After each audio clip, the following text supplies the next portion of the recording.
seperti yang dilakukan oleh Abu Hurairah.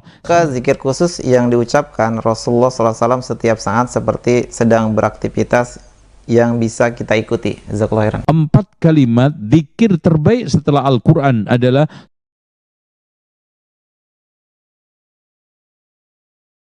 bermuamalah dengan bank mana.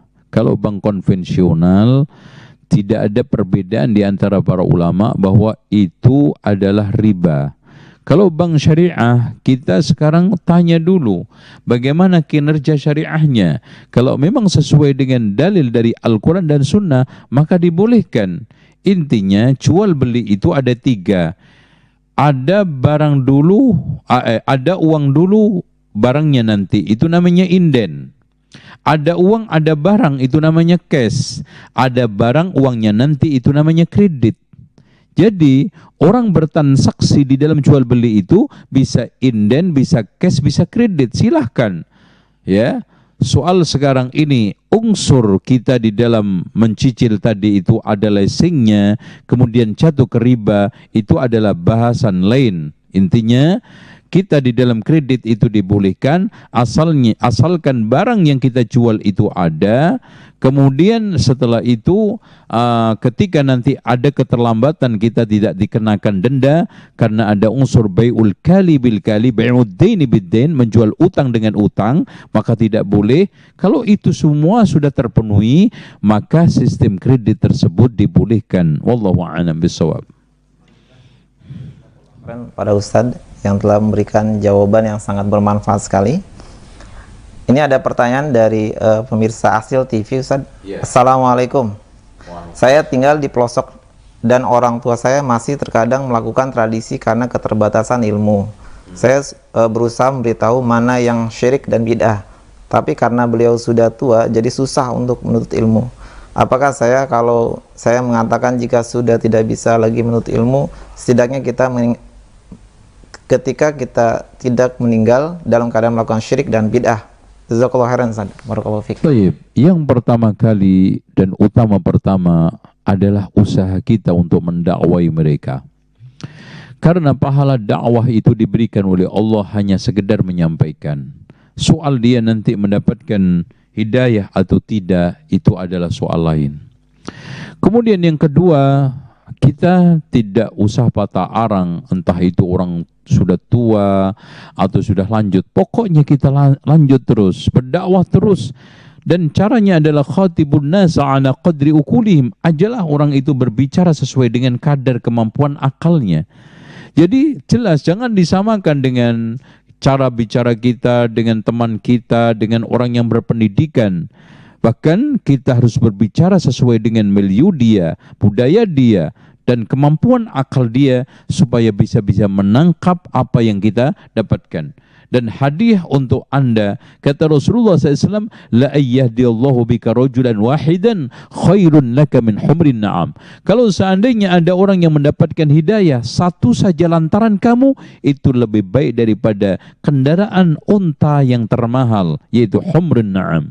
Dengan demikian lanjutkan, teruskan dengan ud'u ila sabili rabbika bil hikmati, dengan hikmah, wal mau'izatil hasan, dengan cara yang baik di dalam bertutur kata, wajadilhum billati ihsan. Kalau kita dialog, maka lakukan dialog dengan sopan santun, ilmiah, argumentatif, persuasif. Insya Allah dengan cara seperti itu akan membuahkan hasil. Dan yang tidak kalah pentingnya, kita lakukan dengan ikhlas sambil memohon kepada Allah Subhanahu wa taala agar ibunda kita diberikan hidayah oleh Allah Subhanahu wa taala seperti yang dilakukan oleh Abu Hurairah, sampai beliau minta kepada Rasulullah SAW, ya Rasulullah, doakan ibu saya supaya mendapatkan hidayah.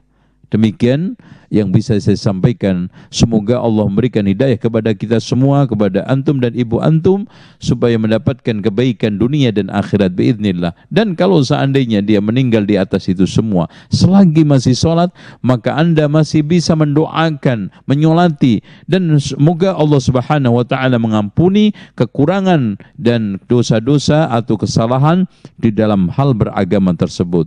Ya, wallahu a'lam bishawab. Zikir khusus yang diucapkan Rasulullah SAW setiap saat seperti sedang beraktivitas yang bisa kita ikuti. Jazakallahu khairan. Doa atau zikir itu ada dua macam. Pertama adalah zikir muqayyad, yaitu terikat. Ada zikir setelah sholat, ada zikir keluar masuk rumah, ada zikir keluar masuk toilet, ada zikir keluar masuk masjid. Ini semua ada zikir pagi dan petang. Ini semua adalah zikir muqayyad. Ini sudah diajarkan oleh Rasulullah SAW dan dijelaskan di dalam banyak kitab-kitab, di antaranya zikir masuk rumah bismillah, keluar rumah bismillah, tawakkaltu 'ala Allah, la haula wala quwata illa billah. Ya, zikir masuk masjid, Allah maftah li abwaba rahmatik, dan seterusnya. Nah, kalau sekarang ini zikir yang mutlak, yaitu bebas, maka di sini tidak ada dikhususkan oleh Rasulullah SAW, tapi pada intinya ada zikir mutlak 7 yang sangat diutamakan oleh Rasulullah SAW. Yang pertama adalah ya dzal jalali wal ikram. Rasulullah SAW sampai mengatakan alidzu bi dzil jalali wal ikram, perbanyaklah mengucapkan ya dzal jalali wal ikram. Masya Allah. Terus kemudian yang keduanya adalah salawat, Allahumma salli wa sallim wa barik ala nabiyyina Muhammadin sallallahu alaihi wasallam. Kemudian yang ketiganya adalah haula wala quwata illa billah, dan yang keempatnya astaghfirullah wa atubu ilaih. Yang kelimanya adalah la ilaha illa anta subhanaka inni kuntu minadh dhalimin. Yang keenamnya adalah subhanallah walhamdulillah wa la ilaha illallah wallahu akbar. Bahkan dikatakan oleh Syekhul Islam Ibnu Taimiyah, 4 kalimat zikir terbaik setelah Al-Quran adalah subhanallah walhamdulillah wa la ilaha illallah wa akbar, dan yang terakhirnya nomor 7 adalah hasbunallah wa ni'mal wakil, dibaca oleh 2 kekasih Allah.